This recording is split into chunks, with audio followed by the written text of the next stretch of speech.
At Arizona State University, we've made online education better, smarter, and more personalized so you can go further in your aspiring field. I decided to pursue medicine once I realized that ASU did have the online program for biological sciences. You're still required to learn the same curriculum. You're still being tested on the same content that anyone would be tested on in person. The comprehensiveness of the program prepared me so well for medical school. Explore over 300 programs at asuonline.asu.edu. Ooh, a spicy question. I because love the writing is sort of everything, right? Like you kind of can fix plot holes, but if the writing So isn't some there, readers love that, and some readers are like, "But I wanted more of this." So it's kind of a gamble. Hello and welcome back to the Right and Wrong podcast. On today's episode, I am joined from all the way across the Atlantic Ocean by science fiction and fantasy author Lynn Buchanan. Hi, welcome. Hi, thanks for having me. I'm really excited to chat with you today. Thanks so much for coming on. Starting off as I often do, to get a sense of you as a writer and kind of, as a creator, let's talk about the novel, your debut, The Doll Makers, which came out last year. Tell us a little bit about it.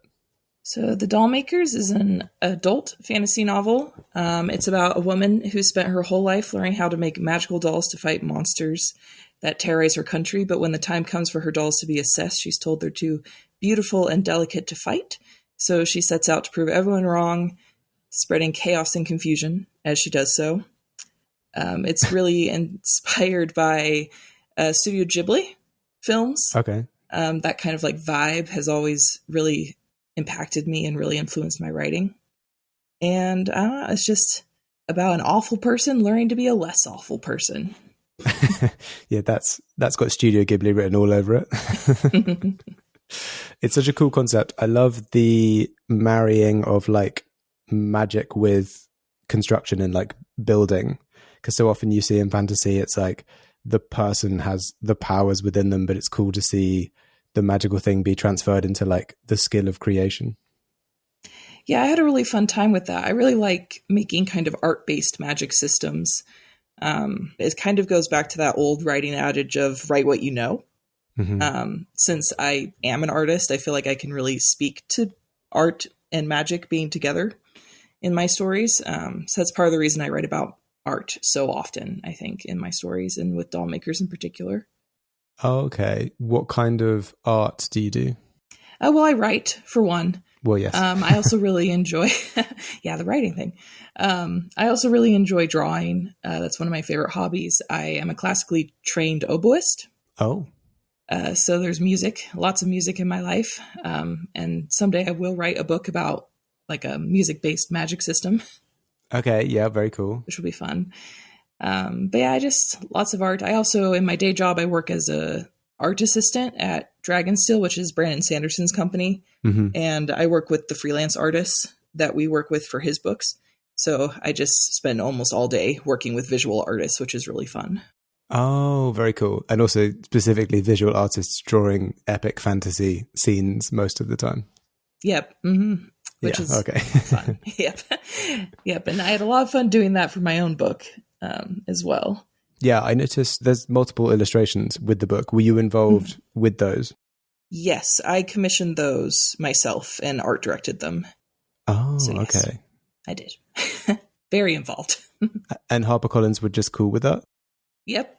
I did ask permission. I didn't just go off. It was tempting to just go off and do my own thing, but I did ask permission. And they were cool with it. And yeah, I kind of preferred to do my own art direction on it, since it's less go between the like me, the artist, and then an art director. It was just me and the artist working together, which was nice. Okay, that's really cool. So the book itself came out last summer, been out for about 6 months. Does it feel real to you that it's out and you're a published author? Yes. Yeah, I think it's finally sunk in. When the book first came out, it didn't really feel real. Yeah. Just as a little backstory on the Doll Makers, I actually wrote it in 2020, like the beginning of 2020. I didn't have an agent at the time. I signed with my agent at the end of 2020, and then we sold Doll Makers to HarperCollins in 2022, and they told me at the time that I would have to wait 2 years for the book to come out. So it's been a really long process. So it almost feels strange that we're finally it's finally out, if that makes sense, from 2020 to 2024. It's a pretty long lead time, even for traditional publishing. Yeah. Did they say why it was going to be that long? Was it just because of the backlog on their schedule? Yeah, that's what it was exactly. They'd already filled out the schedule for the upcoming 2 years when I had sold it to them. Yeah. I mean, I've spoken to people who signed their deals last year and their books aren't going to come out until 2027. So, that's awful. That's really bad. Okay, now I feel slightly better. I thought I was the worst off, but 3 years, that's pretty bad. Yeah, I mean, I guess it depends on the publisher and everything that's going on. I feel like the industry moves very quickly nowadays. So, well, I was going to ask how long the novel was in the making for. So obviously you'd finished writing it in 2020. Did you start writing it in 2020 as well, or had you started it before that? Yeah, I started at the beginning of 2020, and it took me, I think, about 6 months to write it. So I finished it about halfway through the year. Okay, that's pretty good. Yeah, that's kind of how long it usually takes me. If a book's taking longer than that, I am worried at that point. I'm like, wait, what's wrong? Okay, all right. That's like a red flag for you, like there's something wrong with the concept or like the way I'm writing it or something. Yeah. 6 months is about average for me. And that usually includes drafting and a round of revisions. Uh-huh. How much had you written prior to the Dollmakers? I'd written 6 other books before Dollmakers. So it was my 7th. And had you submitted all of them? Had you given them all like a proper go at like finding an agent, finding a publisher? Yeah, I queried all of them. I sent them all out to agents. Some of them I definitely shouldn't have in hindsight. I'm like, oh, why? At least I only embarrassed myself in front of agents that probably don't remember at this point because it was so long ago. Mm-hmm. And they see a lot of books, so I'm sure that too. They forget. just buried under many, many other books. But yeah, I never really had I've heard some authors talk about being scared to query. And I don't know if there's just like something missing in my brain. I've never been frightened of querying. So I just did it from like the first book I wrote onwards. Which is I think in hindsight is good. Like, I'm glad I wasn't scared to just take the plunge because it took me a long time to learn how to write query letters well. Mm-hmm. And I feel like I needed all those books and all those very bad queries to get to a point where I could write good queries and good books.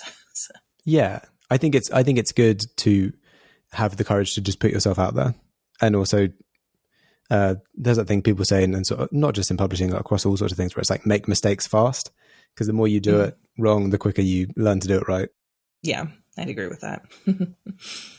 So you said you took a while to learn how to do query letters. Was that just from sending out lots of query letters, you just eventually figured it out? Or did you learn from like other people from courses or whatever? I did a lot of online research to learn the basics. All of this was back in high school when I was a teenager. So I'm like struggling to remember specifics. I'm like, I know I researched it. I just can't remember where I found my information. But I did that. And then I still sucked at queries despite knowing the general form and how you should write them. And so it was kind of a combination of both. So researching, so I knew the basics, and then also just writing a lot of queries and drafts of queries. Okay. What was it specifically do you remember what you were doing wrong? I tried really hard to make my books sound like something they weren't. Okay. Honestly, I think that was the biggest problem for me was I was so wrapped up in trying to make a query that sounded really like cool that often I wouldn't actually describe what my book was about. I just used really quippy, like pitchy things in the query. Yeah. And that's kind of the conventional wisdom, is that you're supposed to do that. And to some degree, yes, you are. But I did it to a point where I was pretty much lying about what my books were.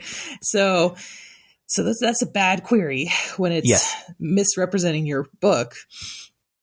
And I remember one query in particular, I got a lot of praise on the query itself.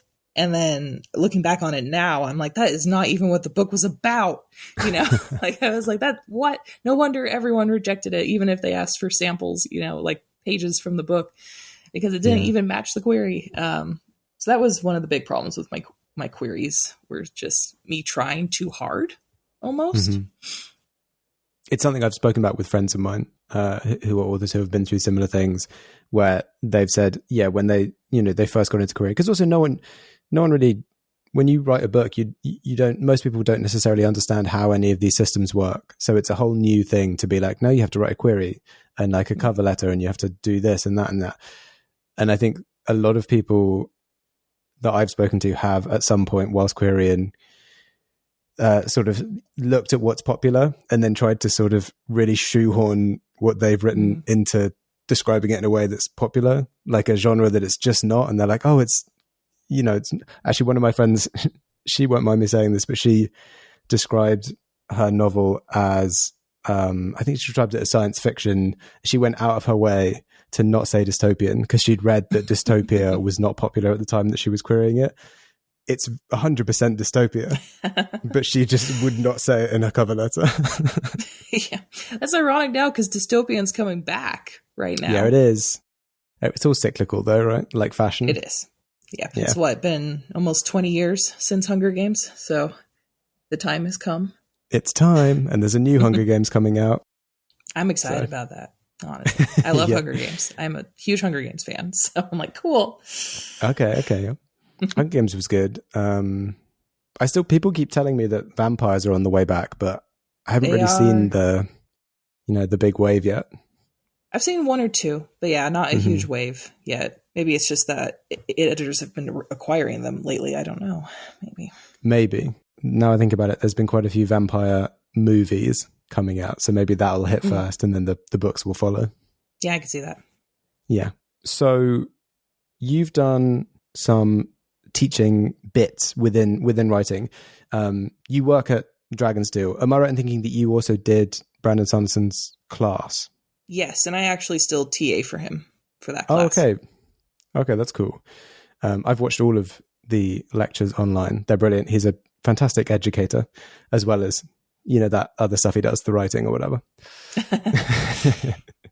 When you first attended his class, did you ever imagine it would lead to you publishing a novel with him doing a quote on the cover?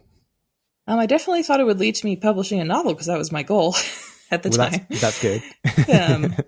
But no, I never could have imagined that I'd end up like working at Dragonsteel or getting to know Brandon and his art director, Isaac, as much as I have. I didn't expect Brandon to become as much of a mentor for me as he has. I think it's a good way of putting it. It was super cool to take his class, and I definitely peppered him with questions every single class, which I'm sure he appreciated. But I never could have guessed that I'd end up knowing him as well as I do now. You chose well in a mentor, I would say. And I had a look at I do follow his YouTube channel. I saw that there was a really interesting, as for anyone listening, if you want to check this out on Brandon Sanderson's YouTube channel, there's a really interesting video that Lynn did with Brandon where they were discussing the differences between debuting a novel now versus back when he debuted Elantris, I want to say 20 years ago, maybe almost more. Exactly 20 years. Yeah. Okay, great. Perfect. It's called, if anyone wants to find that, it's called Publishing Then and Now on his YouTube channel. So you can find that.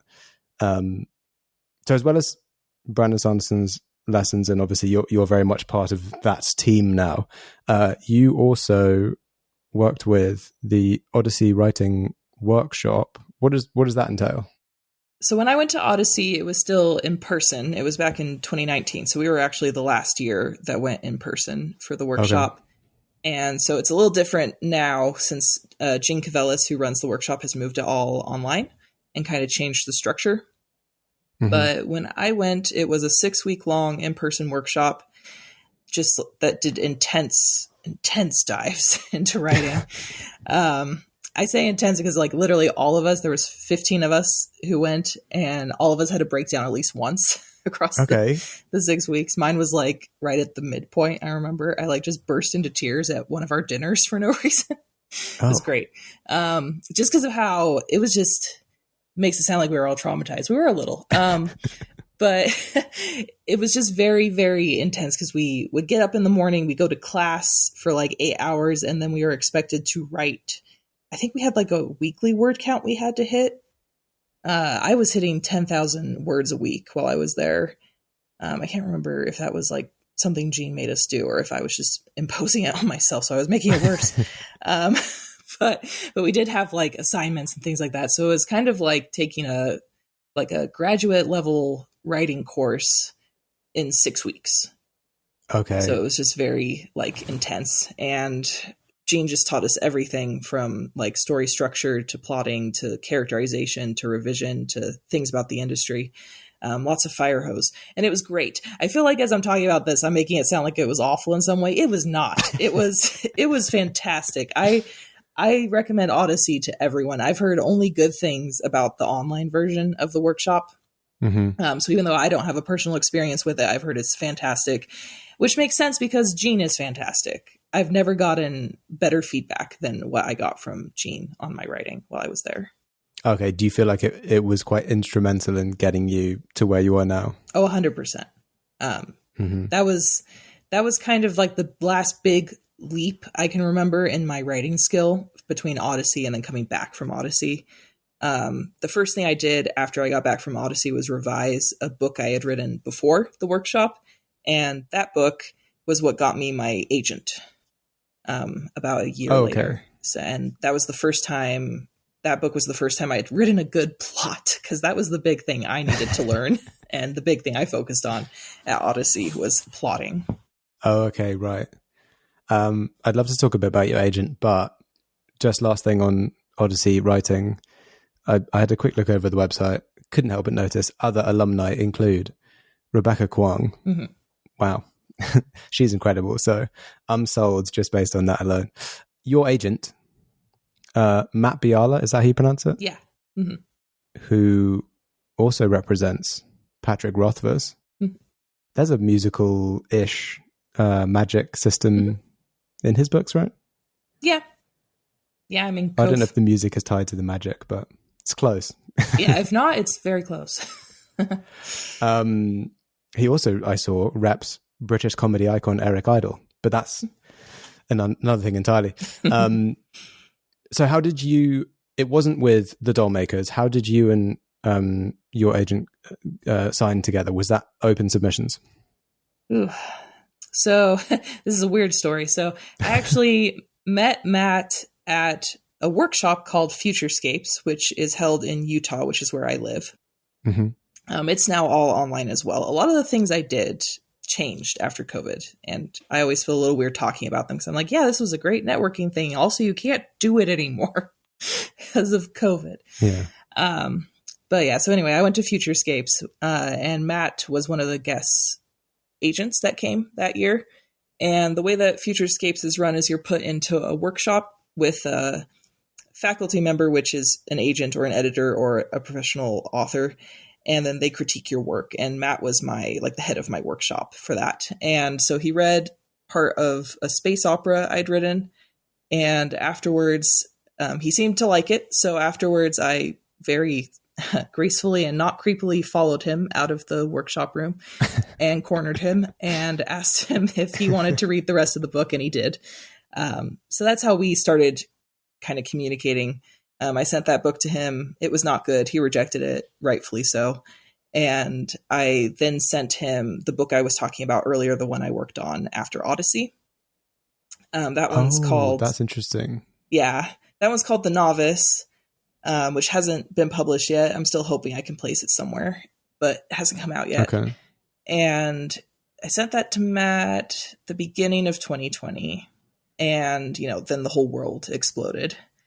Yes. And so I didn't hear from him for a while. Actually, not until the end of the year when I entered a contest called Pitch Wars, which also doesn't exist anymore. Everything's gone.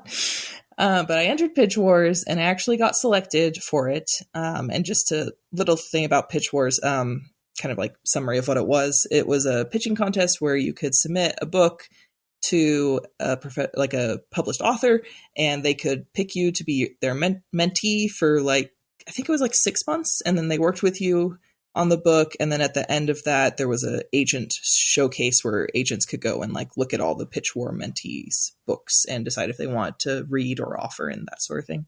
Yeah, so I got into Pitch Wars, and my mentor told me that if I had queries out to anyone or like full manuscripts out to anyone, I needed to withdraw them to participate in Pitch Wars.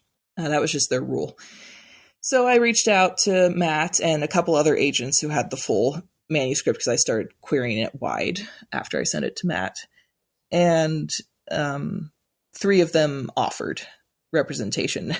They, rather than have me go into Pitch Wars, they're like, no, we just want you. And I was like, cool. I will do that instead. That's great. Yeah, and out of those 3 agents, I ended up picking Matt. Oh, right. Okay. When you first submitted him, after you not creepily followed him out of the room, yes.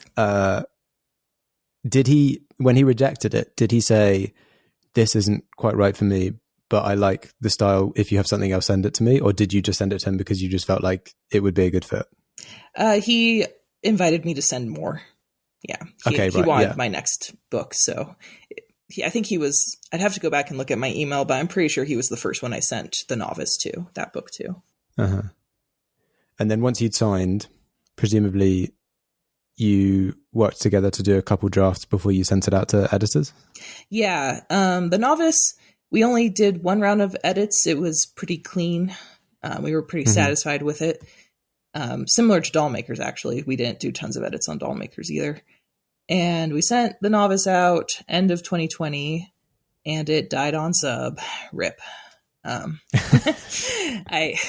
it died on sub specifically because this is what pretty much every editor said, that they liked it and it's well written, but it was too insular for a secondary world fantasy. At the time, Cozy didn't exist.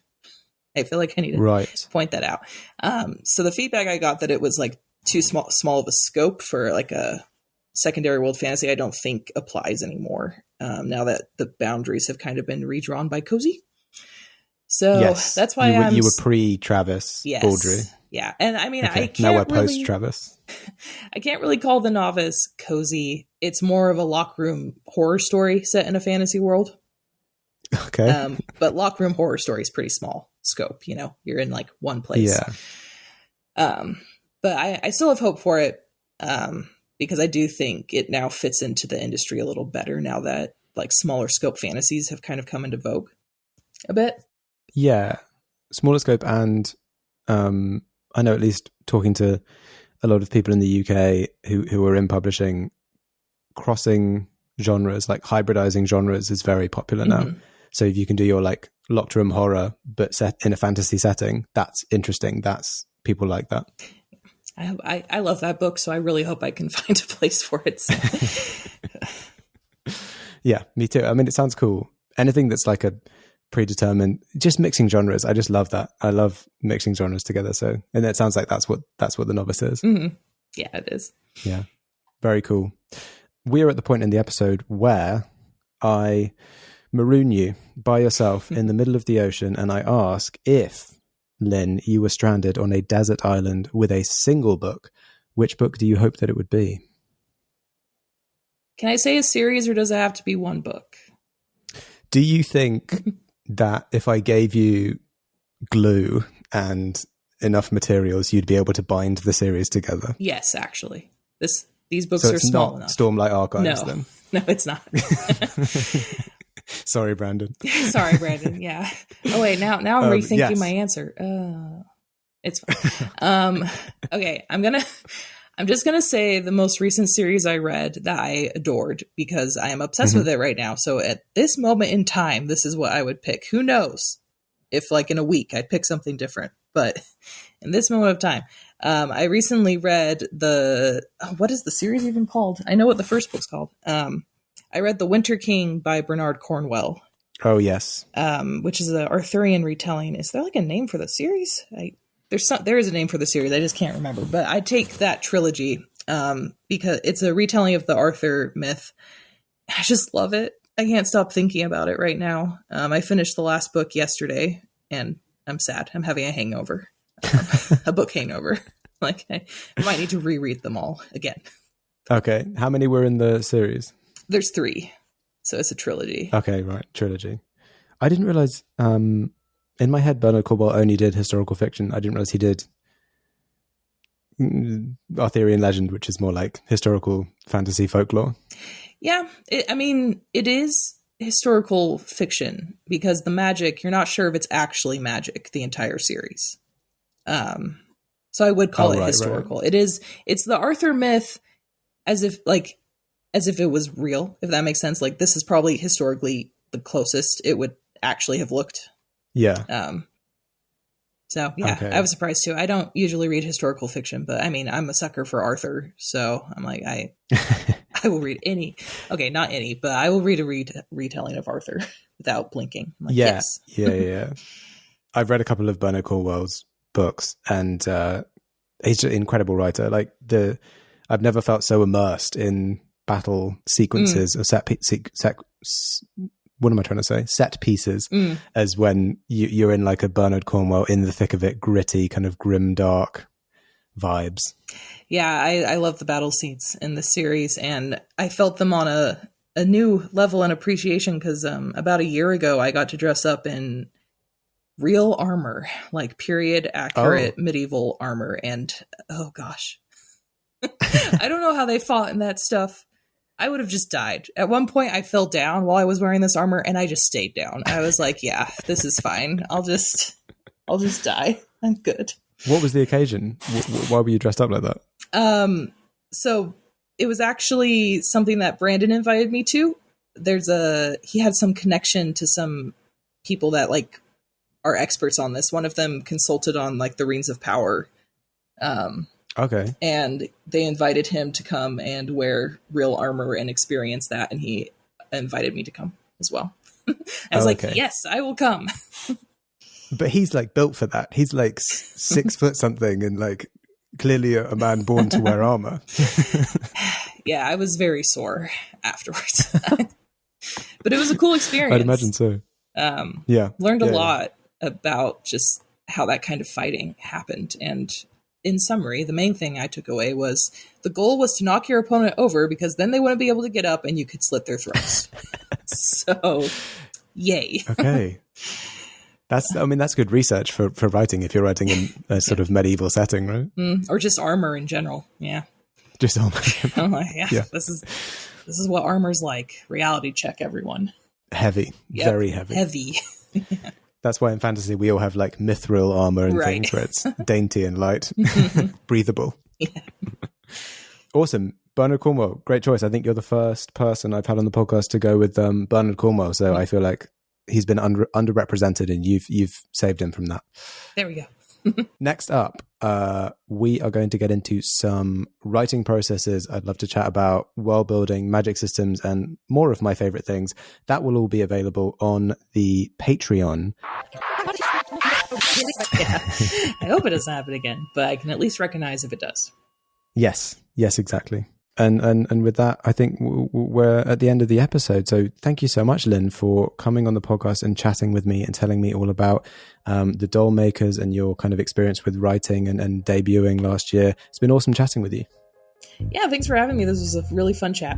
And for anyone listening, if you would like to keep up with what Lynn is doing, you can follow her on Twitter and TikTok at Lynn B. Writes, on Instagram at Lynn Writes, and you can find her website, www.lynnbwrites.com. To support the podcast, like, follow, and subscribe. Join the Patreon for ad-free extended episodes and check out my other podcasts, The Chosen Ones and Other Tropes. Thanks again, Lynn, and thanks to everyone listening. We will catch you on the next episode.